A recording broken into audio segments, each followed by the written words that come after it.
All right, welcome to Pro Football Doc Podcast here as we are in mid-August, training camp season, heat of the season, high schools, colleges, professional football leagues ramping up, and we're ready to go at profootballdoc.com. However, this podcast will be a little bit different. If you want the regular rundowns and stuff, go to part 2 of this podcast. But this message I have for everyone, I think is way more important than anything else out there.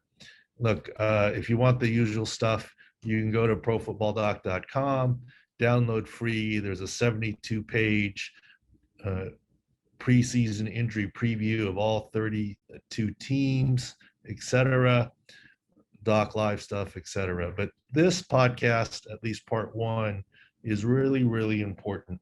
And I would really want everyone to share this, share the message, pass it on to coaches, athletic directors, principals, school administrators, parents, kids, certainly athletic trainers, but athletic trainers know about this. This should never happen. Never, ever happen. And what is that? If you look, it's just sad. It's unacceptable.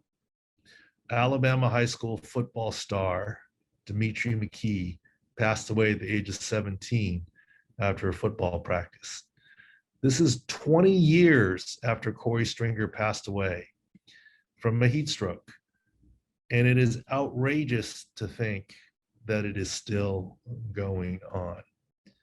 My message is this is 100% preventable, treatable.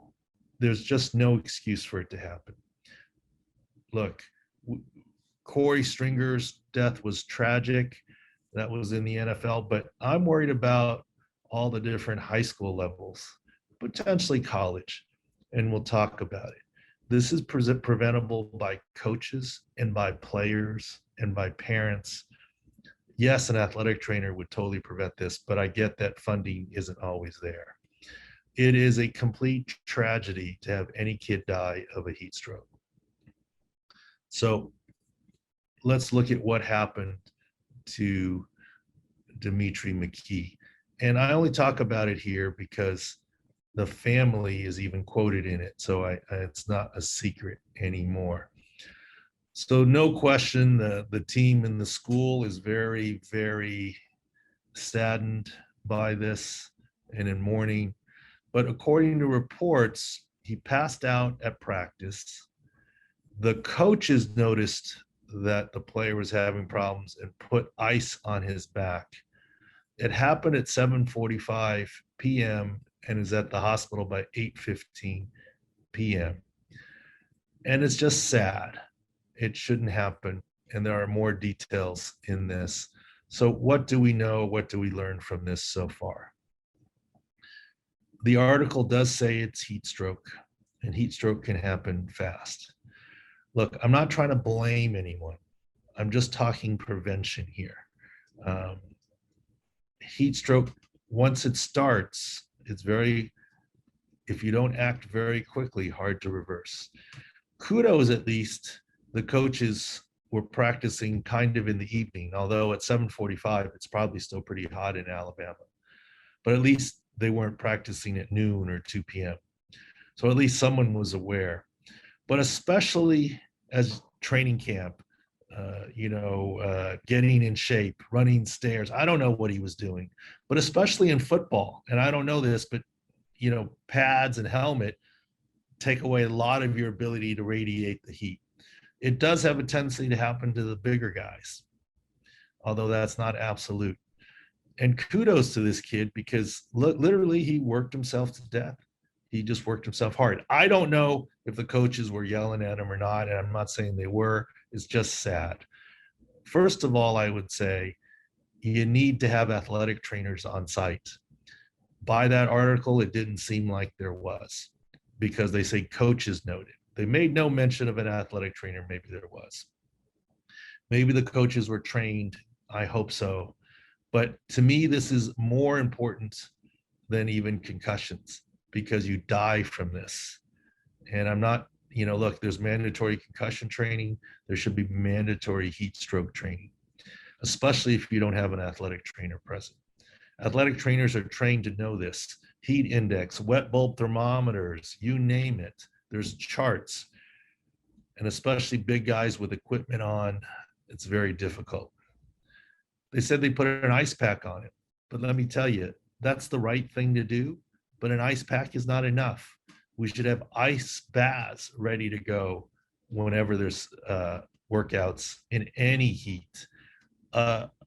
Any tub filled with ice and water makes a big difference. I mean, what you want to do is the polar bear plunge, so to speak, right? You got to get the core temperature down quickly. There was no mention of measuring the core temperature. Maybe there was. I don't know. I'm just saying this is an absolute tragedy. It's sad, it's unacceptable, and it's 100% preventable. First of all, monitoring conditions on the way in, monitoring kids, having athletic trainers there, being able to take a temperature, ideally core temperature, but even if not, it's called ice baths.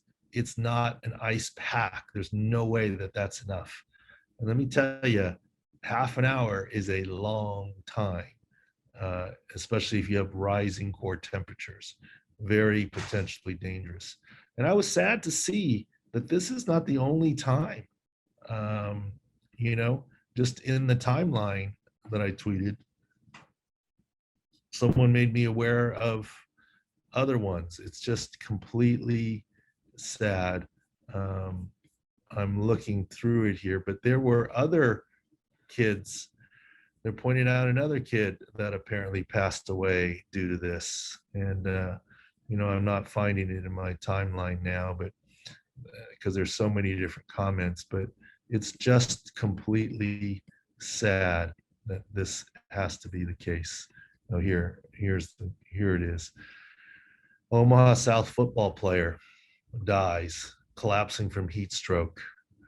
This is August 11th of this year, high school student. Doctors couldn't revive his heart.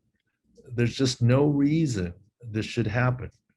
Period, end of story.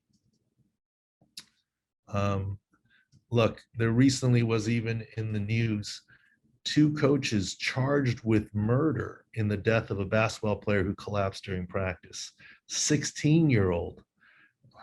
Look, I'm not making judgment on the coaches. I'm sure they weren't trying to purposely do this, but as an outdoor practice in extreme heat, running stairs, once again, a bigger athlete. It's just sad and it's preventable. Look, whether it's the wrongful death lawsuit or whether it's charges, you don't get the kid back. And it is a tragedy, and Corey Stringer Institute is doing what they can. Go to the website, Corey Stringer Institute. Every person, every parent should lobby their school to have heat stroke training, have athletic trainers, have coaches be aware. Invest in an ice tub. It's not that expensive. A plastic tub, a garbage can filled with ice and water would do it. The garbage cans we have at our homes and otherwise. It's just something, look, there's great progress in getting automatic external defibrillators, AED devices in areas in schools. But if you have a practice that's even remotely hot, even if you're monitoring wet bulbs and heat index, just get the trash can filled with ice and water. Just get the ice tub. It's not that hard. That is definitely something that can save a kid's life.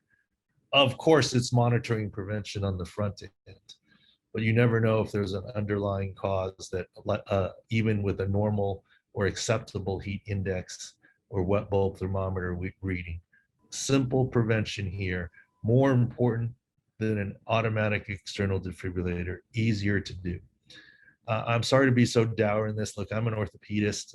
I'm not a primary care doc, but as a sports medicine guy, I mean, as a parent, it's just sad. It's preventable.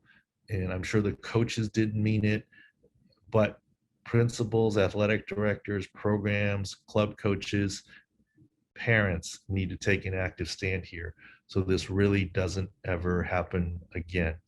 And like I said, I just feel bad for it to happen 20 years after Corey Stringer. We should be better than this. It's easily preventable. Concussions in football are difficult to prevent.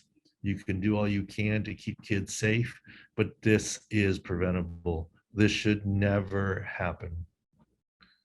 All right, we'll take a break, Pro Football Doc podcast, and then we'll come back with part two and more of our normal segment or style. I just felt like that was really worth it, that message. And I would really like everyone to try and pass it on to your school, to other parents, to the kids themselves, to watch for each other. And look, any booster club, if the school won't do it, it's a simple investment in the ice and the tub. And by the way, muscle recovery, the ice baths are good too, right? International athletes use it all the time. And in the NFL, we'll have 8 or 10 ice tubs, even big shared ones for right after hot days. But that's also for muscle recovery. So not only for rejuvenation for the next workout, but to save a life, that should be standard equipment on any practice field on a hot day. All right, let's take a break and we'll come back with part two of the Pro Football Doc podcast.